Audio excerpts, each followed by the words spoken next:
दोस्तों सोचिए, अगर हर 23 साल में सिर्फ 23 दिन के लिए एक ऐसा राक्षस जाग जाए जो इंसानों के शरीर के अंग खाकर खुद को जिंदा रखता हो, तो क्या होगा। आज की कहानी है एक ऐसी हॉरर फिल्म की जो शुरुआत से आखिर तक डर और सस्पेंस से भरी है। तो वीडियो को अंत तक जरूर देखिए। राकेश मूवी धमाका प्रेजेंट जीपर्स कीपर्स।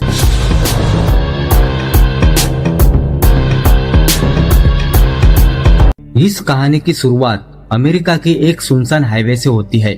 चारों तरफ खेती खेत होते हैं। वो सड़क पर मुश्किल से कोई गाड़ी दिखाई देती है। इस सड़क पर कॉलेज से छुट्टियां बिताकर घर लौट रहे होते हैं भाई और बहन। लड़के का नाम डेरी होता है और लड़की का नाम पैट्रिसिया। वो दोनों रास्तों में हंसी मजाक करते हुए जा रहे होते हैं। सब कुछ बिल्कुल सामान्य लग रहा होता है, लेकिन तभी पीछे से एक बहुत पुराना और जंग लगा ट्रक तेज रफ्तार में आता है। उस ट्रक का ड्राइवर बिना हॉर्न दिए उनके गाड़ी के बिल्कुल पास आ जाता है। पैट्रिसिया इस बात से बहुत डर जाती है। वो उसे कहती है कि तुम्हें उस हादसे के बारे में पता है जो 23 साल पहले इसी सड़क पर हुआ था, जहाँ एक लड़का और एक लड़की गायब हुए थे। ना ही उनकी कभी डेड बॉडी मिली थी और ना ही उनके बारे में कुछ पता चला था।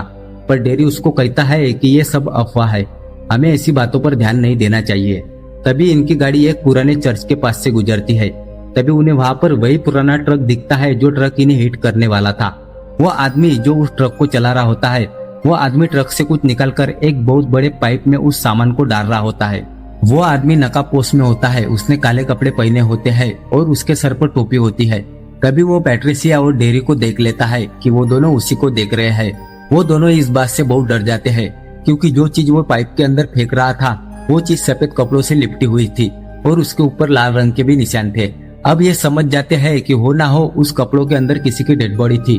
अब ये दोनों वहाँ से निकलना चाहते हैं, पर वो पुराना ट्रक इनका पीछा करना शुरू कर देता है। तभी पैट्रिसिया पुलिस को फोन करने लगती है, पर मोबाइल की बैटरी डाउन हो जाती है। फिर उसके बाद वो ट्रक इनकी गाड़ी पर कई बार पीछे से टक्कर मारता है, इसलिए उनकी गाड़ी सड़क से नीचे उतर जाती है।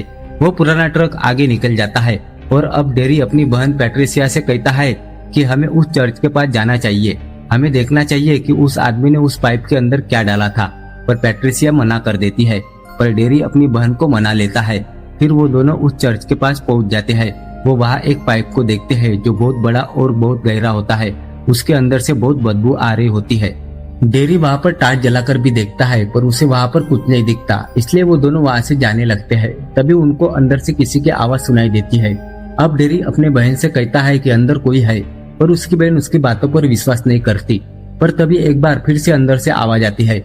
डेरी अब नीचे जाना चाहता है, पर उसकी बहन उसे मना कर देती है। पर वो कहता है कि मैं अंदर नहीं जाऊंगा, बस मैं झांक कर देखूंगा, बस तुम मेरे पैर पकड़ के रखो। डेरी अब देख रहा होता है, पर पाइप बहुत खोल होता है। जब डेरी पाइप के अंदर झांक रहा होता है, तभी वहाँ पर कुछ चूहे आ जाते हैं। उससे डेरी पूरी तरह से डर जाता है। वो अपनी पूरी बॉडी को हिलाना शुरू करता है। इस वजह से पैट्रिसिया से उसके पैर छूट जाते हैं और अब डेरी अंदर गिर जाता है। दोस्तों, दरअसल ये चर्च का तहखाना होता है। तभी डेरी वहाँ पर सफेद कपड़ों में एक लाश को देखता है। वो उसके पास जाता है और पूछता है कि तुम ही मुझे आवाज दे रहे थे, पर डेरी को कोई जवाब नहीं मिलता। पर थोड़ी देर बाद वो लाश डेरी के पैर पकड़ लेती है। जब वो उसके मुंह पर से कपड़ा हटाता है, तभी वहाँ उसकी उम्र का बच्चा होता है जो बोल नहीं पा रहा होता है। जब डेरी उसके शरीर से कपड़ा हटाता है, तभी डेरी देखता है कि उसके शरीर पर टाकों के निशान लगे होते हैं, यानी किसी ने उसके शरीर को काटा और दोबारा सिल दिया। डेरी अब चारों तरफ देखता है। वहाँ इंसानी शवों के अवशेष और डरावने निशान दिखाई देते हैं। ऐसे लगता है कि कोई लंबे समय से इस जगह का इस्तेमाल अपने शिकार छिपाने के लिए कर रहा हो। डेरी अब समझ जाता है कि जिस रहस्यमय आदमी को उन्होंने देखा था वो बेहद खतरनाक है।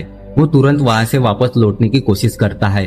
दूसरी तरफ पैट्रिसिया को बाहर दिखाया जाता है, जो गाड़ी के पास खड़ी होती है।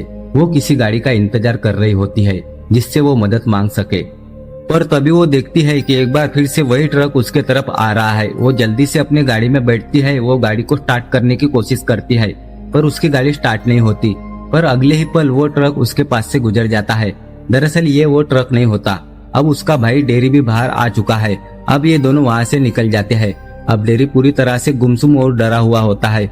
वो सब पैट्रिसिया को बताता है जो उसने उस तहखाने में देखा था। अब ये दोनों एक रेस्टोरेंट में पहुंच जाते हैं, पर वो एक बार फिर से उसी ट्रक को देखते हैं जो फिर से उसी चर्च की तरफ जा रहा होता है। फिर वो दोनों रेस्टोरेंट के अंदर आ जाते हैं। वो वहाँ रेस्टोरेंट में काम करने वाली एक लेडी को कहते हैं कि पुलिस को कॉल करो, हमें मदद की जरूरत है। लेकिन इनकी बात कोई नहीं सुनता।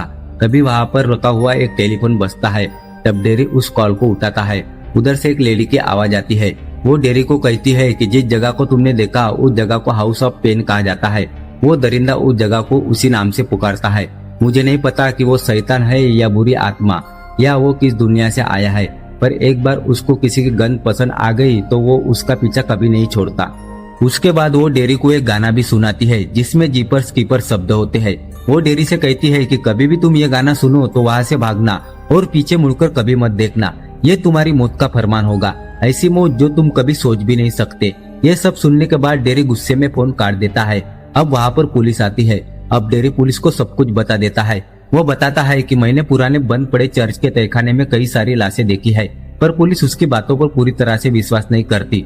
तब पुलिस कहती है कि हमें इन्वेस्टिगेशन करनी होगी। तभी वहाँ एक लेडी आती है। वो कहती है कि तुम्हारी गाड़ी के पास कोई था। अब सब गाड़ी के पास जाते हैं। वहाँ डेरी के बहुत सारे कपड़े बिखरे होते हैं। अब वो लेडी जिसने उस साये को देखा था वो बताती है कि वो साया डेरी के कपड़ों को सूंघ रहा था। अब पुलिस को डेरी और पैट्रिसिया की बातों पर यकीन हो जाता है, इसलिए अब पुलिस इन दोनों के गाड़ी के पीछे आते हैं और उस पुराने चर्च के पास जाने लगते हैं। तभी गाड़ी में पैट्रिसिया रेडियो ऑन करती है। उसमें वही गाना बजता है जीपर्स कीपर का। ये गाना सुनने के बाद डेरी डर जाता है। वो कहता है कि उस टेलीफोन वाली औरत ने कहा था कि जब भी तुम ये गाना सुनो तो वहाँ से भागना। दूसरी तरफ पीछे जो पुलिस होती है उन्हें कंट्रोल रूम से बताया जाता है कि जिस चर्च के तरफ तुम जा रहे हो वहाँ पर किसी ने आग लगाई है और वो आग बहुत भयानक है। तभी उन्हें एहसास होता है कि उनकी गाड़ी के ऊपर कोई है। तब लेडीज पुलिस गाड़ी की विंडो खोलकर ऊपर देखती है। तभी उसे अजीब से पैर दिखाई देते हैं और अगले ही पल वो साया उसे गाड़ी से खींच लेता है। उसके बाद वो साया गाड़ी की छत फाड़कर दूसरे पुलिस वाले को भी मार देता है और उसके सर को डेरी पैट्रिसिया की गाड़ी के बोनट पर फेंक देता है, जिससे उनकी गाड़ी का बैलेंस बिगड़ जाता है और गाड़ी रुक जाती है। उनके पीछे पुलिस की गाड़ी भी होती है, वो भी गाड़ी रुकती है।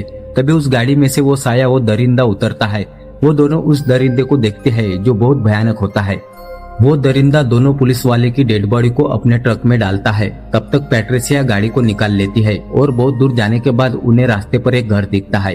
वो दोनों उस घर के पास जाकर दरवाजे को नॉक करते हैं। उस घर में एक बूढ़ी औरत होती है जो दरवाजा नहीं खोलती। तब ये कहते हैं कि हमें पुलिस को फोन करना है, जबकि वो बूढ़ी औरत मना कर देती है, पर बाद में वो मान जाती है। पर इससे पहले ये दोनों उस घर के अंदर जाते तभी उस घर की लाइट चली जाती है। तब वो बूढ़ी औरत पूछती है कि और तुम्हारे साथ कौन है, पर ये कहते हैं कि कोई नहीं।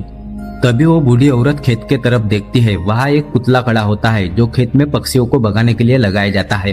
तब वो बूढ़ी औरत कहती है कि ये पुतला मेरा नहीं है, इसलिए वो अंदर से गन लाती है और उस पुतले के ऊपर गन चला देती है, पर वो पुतला उसके छत के ऊपर चला जाता है। वो बूढ़ी औरत घर के अंदर चली जाती है। डेरी और पैट्रिसिया घर के बाहर होते हैं। तभी उन्हें घर के अंदर से गोलियां चलने की आवाज आती है। कुछ देर बाद वही बूढ़ी औरत बाहर आती है। जब ये दोनों ध्यान से उसके तरफ देखते हैं तब उस बूढ़ी औरत के पीछे एक साया होता है जिसने अब उस बूढ़ी औरत को मार दिया होता है। तभी उस साये का चेहरा दिखाया जाता है। वो कोई इंसान नहीं होता बल्कि वो कोई हैवान होता है। अब वो दोनों भागकर अपनी गाड़ी के अंदर बैठ जाते हैं। इससे पहले वो गाड़ी चलाते वो हैवान उनकी गाड़ी के बोनट पर बैठ जाता है। तब पैट्रिसिया गाड़ी को रिवर्स लेती है। उसके बाद वो हैवान इनके गाड़ी के सामने होता है। पैट्रिसिया उसको गाड़ी से उड़ाने की कोशिश करती है पर वो हवा में उछल जाता है, पर कई बार कोशिश करने के बाद पैट्रिसिया उसे टक्कर मार देती है। वो सड़क पर गिर जाता है। अब वो जख्मी हो चुका है। अब पैट्रिसिया उसको कई बार कुचलती है। तब ये दोनों देखते हैं कि उसके शरीर से पंख निकल रहे होते हैं। वो दरिंदा वहां से उड़ना चाहता है पर उसमें इतनी हिम्मत नहीं होती कि वो उड़ सके, इसलिए पैट्रिसिया एक बार फिर से उसके ऊपर से गाड़ी लाती है और वहां से निकल जाती है। अब वो पुलिस स्टेशन आ जाते हैं। वहाँ हमें बहुत से गुमशुदा लोगों की तस्वीर दिखाई जाती है। तब अंदर से एक लेडी निकलती है। ये वही औरत है जिसने रेस्टोरेंट में उन दोनों को कॉल किया था, जिसने बताया था कि जब भी तुम जीपर्स कीपर गाने को सुनो तब वहां से भाग जाना और पीछे मुड़कर कभी मत देखना। वो लेडी उन्हें ये बताती है कि वो एक साइकिक है। साइकिक उन्हें कहा जाता है जिसे बहुत सारी चीजें ऐसे दिखती है जिसको आम इंसान नहीं देख सकता। तब वो लेडी उनको बताती है कि वो दरिंदा हर 23 साल में एक बार उठता है और उसके बाद वो इंसानों के ऑर्गन खाता है ताकि वो अपने शरीर के हिस्से को पूरा कर सके। तुम्हें लगता है कि तुमने उसे मार दिया, पर उसे कोई नहीं मार सकता। अब उसे तुम दोनों में से एक का शरीर का हिस्सा उसे पसंद आ गया है और जब तक वो उसे हासिल नहीं कर ले तब तक वो चैन से नहीं बैठेगा।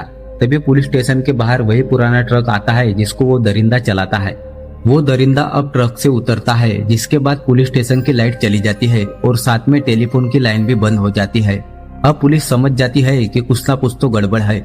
जब एक पुलिस वाला सेल में जाता है तभी वहाँ एक कैदी को मरा हुआ पाता है। अब उस दरिंदे ने उस कैदी को मार डाला था। अब जो पुलिस वाला डेरी और पैट्रिसिया के पास होता है, उसे रेडियो पर बताया जाता है कि वो दरिंदा तुम्हारे तरफ आ रहा है। अब सारे पुलिस वाले तैनात हो जाते हैं। अब एक पुलिस वाला उस तरफ जाता है जहाँ से वो दरिंदा आ रहा होता है, पर वो दरिंदा उस पुलिस वाले को भी मार देता है। अब जो साइकिक लेडी होती है वो डेरी और पैट्रिसिया को कहती है कि हमें जल्दी से यहाँ से निकलना होगा। अब ये तीनों पीछे के रास्ते से बाहर निकलने की कोशिश करते हैं, पर वहाँ के दरवाजे बंद होते हैं और वो दरवाजे सिर्फ बिजली से खुल सकते थे, पर वहाँ पे बिजली नहीं होती। अब ये तीनों फंस चुके हैं। तभी उन्हें एहसास हो जाता है कि वो दरिंदा इनके तरफ आ रहा है, इसलिए वो लेडी डेरी और पैट्रिसिया को ऊपर भेज देती है। तभी वो दरिंदा उस साइकिक लेडी के सामने होता है। वो अब प्रार्थना करना शुरू कर देती है। वो दरिंदा उसके पीछे से आता है और उसे सूंघता है, पर वो उसे मारता नहीं है और ऊपर चला जाता है जहाँ पर पैट्रिसिया और डेरी है। अब वो उन दोनों को भी पकड़ लेता है। अब वो सबसे पहले पैट्रिसिया को सूंघता है और उसके बाद वो डेरी को। उसे डेरी की महक अच्छी लगती है। वो वही इंसान है जिसका वो पीछा कर रहा था। वो अब पैट्रिसिया को फेंक देता है और डेरी को पकड़ लेता है। तभी वहाँ पुलिस आती है। वो उसे गन पॉइंट पर ले लेते हैं। तभी पैट्रिसिया कहती है कि मेरे भाई को छोड़ दो, उसके बदले मुझे ले जाओ, पर वो दरिंदा उसकी बात नहीं मानता। अब उसके पंख निकल कर आते हैं। तब वो खिड़की तोड़कर डेरी को लेकर उड़ जाता है। पैट्रिसिया उसका पीछा करती है, पर वो दरिंदा आसमान की ऊंचाई पर होता है, इसलिए अब पैट्रिसिया भी कुछ भी नहीं कर सकती थी। अगली सुबह पैट्रिसिया उसी साइकिक लेडी के पास होती है। उसे पैट्रिसिया पूछती है कि मेरे भाई के साथ क्या होगा, पर वो उसे कुछ नहीं बताती। बस वो कहती है कि वो दरिंदा दोबारा लौटकर जरूर आएगा। आखिर में हमें एक पुरानी बंद फैक्ट्री को दिखाया जाता है। वहाँ हमें उसी दरिंदे को दिखाया जाता है जो बैठा होता है। वहाँ पर जीपर्स कीपर का गाना चल रहा होता है। साथ में डेरी की डेड बॉडी को दिखाया जाता है, जिसमें आंखें नहीं होती, यानी अब डेरी भी मर चुका है। इसी के साथ ये कहानी खत्म हो जाती है। तो दोस्तों, कैसे लगी ये कहानी कमेंट में जरूर बताइए। तो दोस्तों, वीडियो को लाइक जरूर करें और चैनल को सब्सक्राइब करना न भूलें। मिलते हैं अगली कहानी में। Bye bye.